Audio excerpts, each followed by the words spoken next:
Who wants to geek out over the awesome content of the last half of the published BERSERK chapters? Hope you do. Stay tuned. Welcome back to Near Mint Condition, a channel where you could be part of a positive, honest community and lay claim to some comic book knowledge. I'm your host, the Astonishing Melanie, and today for my part 2 of my top 20 chapters of BERSERK, I'm doing it behind the camera today due to some technical difficulties with our multicam we had set up. If you haven't done so, check out my first video where I do my top 10 chapters from the first half of BERSERK, and now I'm going to do my top 10 chapters from the second half, ranking from 10 to 1, with 10 being my least favorite out of the favorites and 1 being the absolute favorite. Let's jump in. My number 10 pick is from volume 33, and it's the chapter Fog of Death. Death. We've got here my number 10 pick because of the horror factor. Oh my goodness, this creeped me out. Okay, here we go. Anytime in a story flesh is sewn together, especially if they're alive, or they seem to be alive here. They're alive. Oh man, that just creeps me out.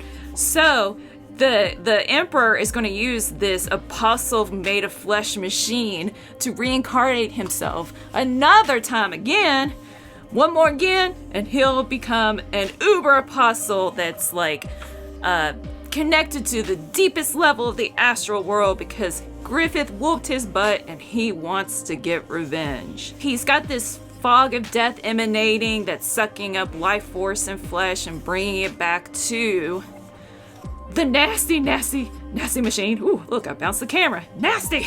Very creepy. All right, my number 9 pick from volume 23 is Night of Falling Stars, because let's see, for this pick, it's because Griffith, him being all reincarnated as the Hawk of Light, let's get in on some of this action of him being holy and godlike and helping people out, and seems to be good.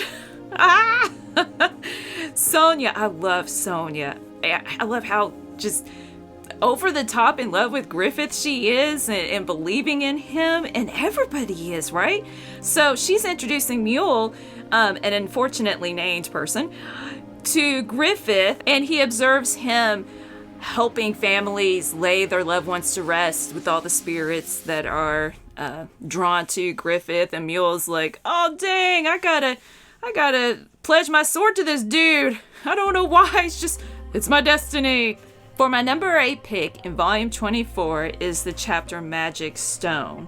And you know I'm gonna have to be using Near Mint logo to hide some of these pictures. Oh well. Okay, so Guts is talking to Flora, Sherrick's teacher, in her really comfy wood in a tree home, and he's asking her about the Behelit. She definitely knows what this is and advises Guts that whoever is meant to possess this at the time it's meant to be used, it will occur. There's nothing he can do about it, whether it tries he might to hold on to it.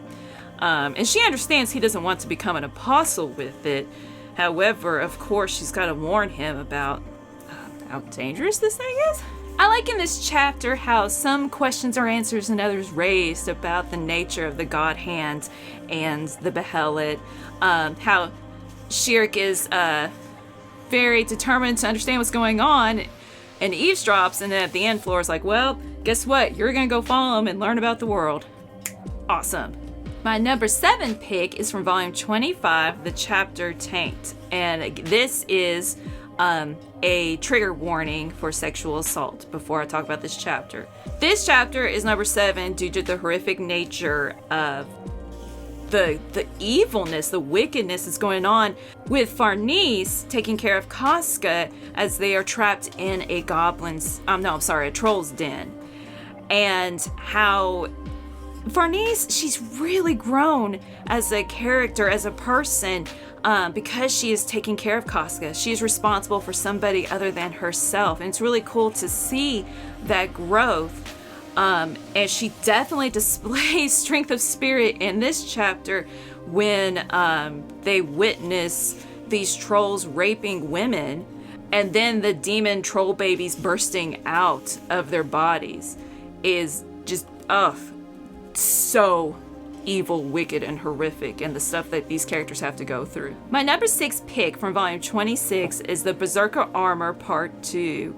Hell yeah, Guts got an upgrade! Such great armor that's actually destroying him. It's not that great, but anyway, it still makes for some really cool fights. Okay, and all the mystery of like the Skull Knight. Did he use his armor? Is this what killed him? And he's the skull, and you know, he's seems like a skeleton. Okay, so the armor allows the beast within to kind of form to be his strength. Keep his body together as it bleeds and tears itself apart with all this inhuman strength of fighting going on. And I'm glad Kentaro got to change up the choreography for the fighting style, how much more animalistic he's fighting with this armor. So it's always just fun in these kind of stories when the hero gets an upgrade and of course has that element of sacrifice, element of danger, be like, oh, but if you keep using it, you'll die or you lose yourself and stuff like that. But Shirk is there, and she is going to help him when he loses himself. So I think that's really cool. It's all part of the overall theme of like, hey, Guts is the strongest, but he can't do this on his own. He's got his comrades. My number 5 pick is from volume 40, and it is the chapter, The Final Fragment.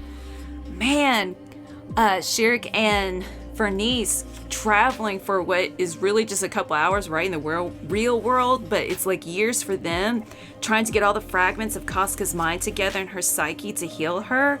And you've got, I mean, so what strong ladies they are. And you've got Guts in the form of this wolf with a big sword tail, and this bird that is representing Femto fighting together. But why I picked this chapter as my number 5 pick is truly because of this right here.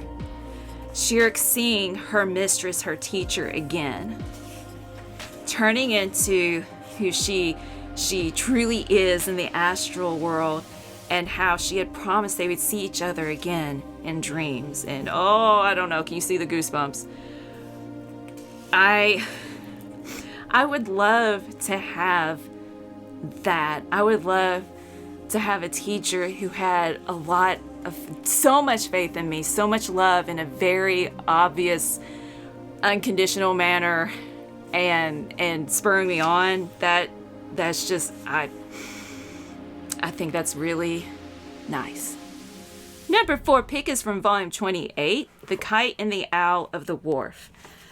Sonia and Shirk talking together? Oh my goodness!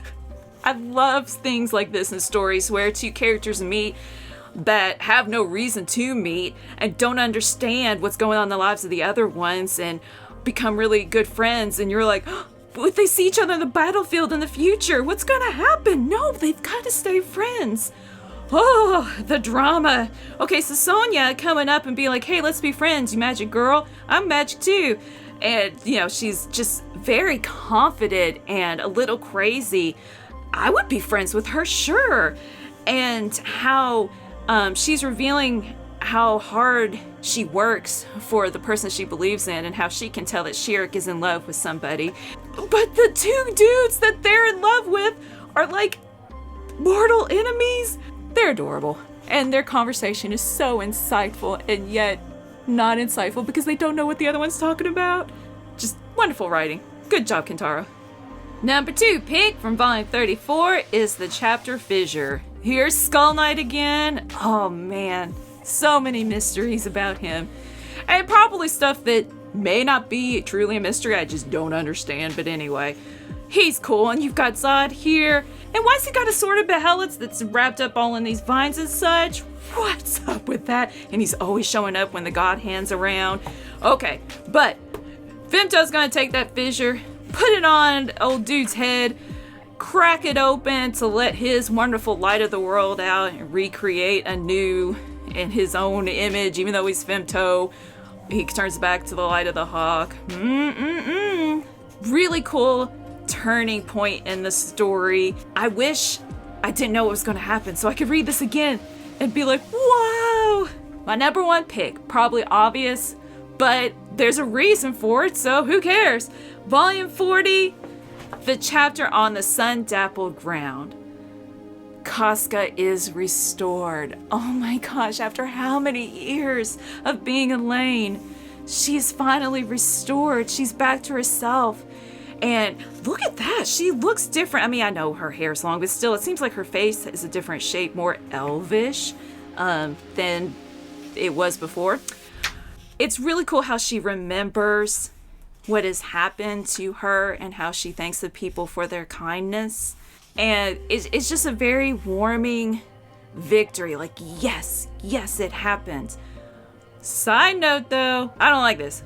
No, that's not... I understand she's in fairyland, but that's not what Casca would wear, and she's just been restored. I want her to be Casca. But I don't know. Then again, if she went through years of being trapped in her mind, could she really ever be truly the Casca she was before? Good point, Melanie. Thanks. So, very romantic that she, as her memories come back, she remembers there's someone I want to see. Oh, here come the goosebumps. But of course, it's Berserk. Of course, the other memories have to come back too, right? You got this. Whoa, look at all that gutter loss. Dang, that's a travesty. And you got her screaming because she remembered in the eclipse. Well, this is all I've read. I have faith in them. I've got faith that they can work through it. Yes, number one pick. She got healed. It's good. Thank you so much for watching, Mentees. It really means a lot to just geek out over this awesome story. Please leave in the comments what your favorite chapters are. Ooh, also perhaps who your favorite characters are. Sonia definitely makes my list. And thank you to everyone who hits the like button, shares. Those are free ways to help out the channel. It is just a little bit, but it truly means a lot and helps in the algorithm. And check out our Patreon. See if there are any tiers that meet your needs of what you would like from supporting a community. And as always, stay minty!